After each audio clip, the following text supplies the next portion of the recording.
2 दिवसीय दौरे पर गोरखपुर पहुंचे मुख्यमंत्री योगी आदित्यनाथ ने शुक्रवार को ब्रह्मलीन महंत दिग्विजयनाथ स्मृति पार्क में जनपद वासियों को 131 करोड़ रुपए की परियोजनाओं की सौगात दी, जिसमें से 76.39 करोड़ रुपए की 9 परियोजनाओं का लोकार्पण और 52.20 करोड़ रुपए की 16 परियोजनाओं का शिलान्यास किया। वहीं मुख्यमंत्री ने जनसभा को संबोधित करते हुए कहा कि केंद्र व प्रदेश सरकार की योजनाओं को धरातल पर लाने का कार्य सरकार और प्रशासनिक अधिकारियों द्वारा लगातार किया जा रहा है। ऐसे में जनता को मिलने वाले सौगात की गुणवत्ता और इससे मिलने वाले लाभ पर जनप्रतिनिधि लगातार नजर बनाए रखें। इस दौरान मंच पर बांसगांव सांसद कमलेश पासवान, नगर महापौर सीताराम जायसवाल, ग्रामीण विधायक विपिन सिंह, कैंपियरगंज विधायक फतेह बहादुर, चौरी चौरा विधायक संगीता यादव, खजनी विधायक संत प्रसाद, सहजनवा विधायक शीतल पांडे सहित बड़ी संख्या में भाजपा कार्यकर्ता व प्रशासनिक अधिकारी मौजूद रहे।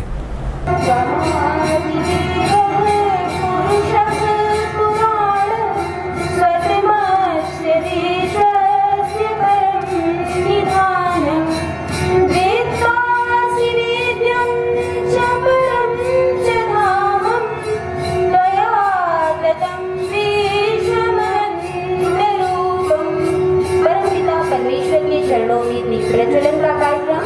माननीय मुख्यमंत्री महोदय के कर कमलों से आज संपन्न होता हुआ विभिन्न प्रकार की परियोजनाओं के लोकार्पण एवं शिलान्यास कार्यक्रम में उत्तर प्रदेश के यशस्वी माननीय मुख्यमंत्री महोदय के कर कमलों से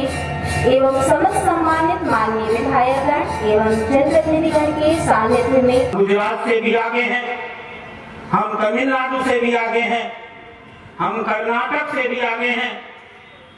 और मैं गारंटी के साथ चुकी है। प्रति व्यक्ति आय की यह वृद्धि बताती है कि हमने सिर्फ कुछ लोगों का विकास नहीं किया है। में उसका उल्लेख कर रहे थे, बैंकों ने नीतियां बनाई हैं बैंकिंग करस्पॉन्डेंस की और आश्चर्य हुआ। जनपद गोरखपुर में माननीय मुख्यमंत्री जी के कर कमलों से विभिन्न प्रकार की परियोजनाओं का शिलान्यास होता हुआ मानसिक मंदिर आश्रय गृह का वित्तीय वर्ष के अंतर्गत जनपद गोरखपुर में जंगल कौड़िया तत्वरिया मार्ग का, देवरिया बाईपास रोड का,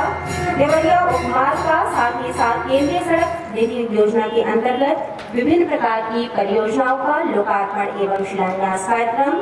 उत्तर प्रदेश के यशस्वी माननीय मुख्यमंत्री महोदय के कर कमलों से संपन्न होता हुआ ब्रांच में श्री संतोष माननीय मुख्यमंत्री महोदय के कर कमलों से श्री संतोष सन ऑफ श्री मोतीलाल को क्षेत्र से क्लोथ एंड हैंडलूम के क्षेत्र में प्रगति करने हेतु श्री धर्मेंद्र गिरी जी सन ऑफ श्री परशुराम गिरी चाय स्टॉल हेतु दुर्गाबाड़ी क्षेत्र पुलिस लाइन में। Next Shri Murari Nishad son of Shri फौजदार सब्जी उद्योग हेतु लारी सब्जी उद्योग हेतु मिर्जापुर क्षेत्र साहबगंज में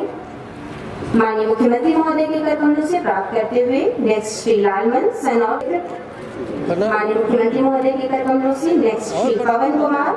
सन ऑफ श्री गोरखपुर के 9 परियोजनाओं के जिनकी लागत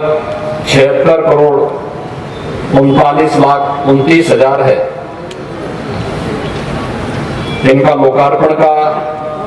ऑडियो आ रही है और 16 परियोजनाओं जिनकी लागत 54 करोड़ 20,12,000 है, इनके शिलान्यास के आज के इस कार्यक्रम के अवसर पर ठीक मैं मंच पर उपस्थित अपने सभी जनप्रतिनिधियों को हृदय से इन कार्यों में रुचि लेने के लिए बधाई देता हूं और आप सबका भी हृदय से बधाई और देते हुए अभिनंदन करता हूं। ये विकास आप सबके लिए फलीभूत हो। इन विकास कार्यों के माध्यम से न केवल बुनियादी सुविधाओं बल्कि इन विकास योजनाओं के माध्यम से हम विकास की एक नई ऊंचाइयों को प्राप्त करते हुए आर्थिक समृद्धि को भी प्राप्त करेंगे। इस विश्वास के साथ मैं आप सबको हृदय से बधाई देता हूं, अपनी शुभकामनाएं देता हूं।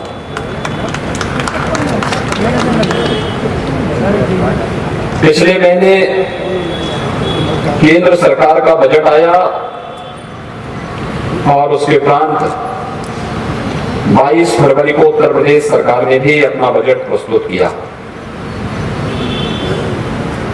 हम सब जानते हैं कि प्रदेश हो या केंद्र हो, दोनों सरकारों का बजट विकास और रोजगार को केंद्रित करते हुए प्रस्तुत किया गया था। याद रखना, विकास का दूसरा कोई विकल्प नहीं हो सकता और समग्र विकास की उस परिकल्पना को साकार करने के लिए जो प्रधानमंत्री मोदी जी ने, जिसके बारे में 2014 में इस देश की जनता के सामने कहा था, उसके अनुरूप विकास के कार्यों को आगे बढ़ाने के लिए जिस प्रकार की योजनाएं केंद्र सरकार बना रही है या केंद्र सरकार ने बनाए थे और आज वो मूर्त रूप लेते हुए दिखाई दे रहे हैं। 2017 के बाद प्रदेश के अंदर भारतीय जनता पार्टी नेतृत्व की सरकार ने भी उसी रूप में कार्य करते हुए अपने जो कार्य योजना लागू की थी, आज उसके परिणाम हमें दिखाई दे रहे हैं। प्रदेश का कोई जनपद, कोई लोकसभा सीट या कोई विधानसभा सीट या कोई विकास खंड ऐसा नहीं होगा, कोई गांव ऐसा नहीं होगा जहां पर विकास का कोई ना कोई कार्य या कोई ना कोई बड़ी परियोजना ना आई हो।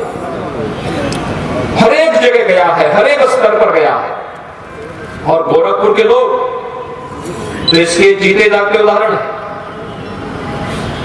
कल केंद्रीय उर्वरक और रसायन मंत्री आए थे गोरखपुर में। 1990 में जो फर्टिलाइजर कारखाना बंद हो गया था, एक खाद का कारखाना इस साल जुलाई तक बन करके तैयार हो जाएगा और जुलाई तक बनने के साथ ही खाद पूर्वी उत्तर प्रदेश के किसानों को सही और सस्ती खाद मिलेगी, क्वालिटी की खाद मिलेगी अपनी उत्तम खेती के लिए। स्ट्रीट वेंडर के बारे में जो योजना बनाई है, जैसे गोरखपुर शहर के अंदर कुछ बनी है, हमारा प्रयास होना चाहिए कि उनका व्यवस्थित पुनर्वास करने के साथ ही सड़कों को अतिक्रमण से मुक्त करने के कार्यक्रम के साथ हमें उसे जोड़ना चाहिए। नगर पंचायतों में भी इसको ले जाना चाहिए। हमारे नगर आवागमन के लिए, सामान्य नागरिक के आवागमन में कोई बाधा न पहुंचे, इस दृष्टि से हमें उसको एक नई दिशा में नई सोच के साथ आगे बढ़ाना चाहिए। अन्यथा शहरी जीवन अगर जाम से वास्तव में प्रतिदिन अगर जाम होने लग जाएगा तो विकास को बाधित कर देगा,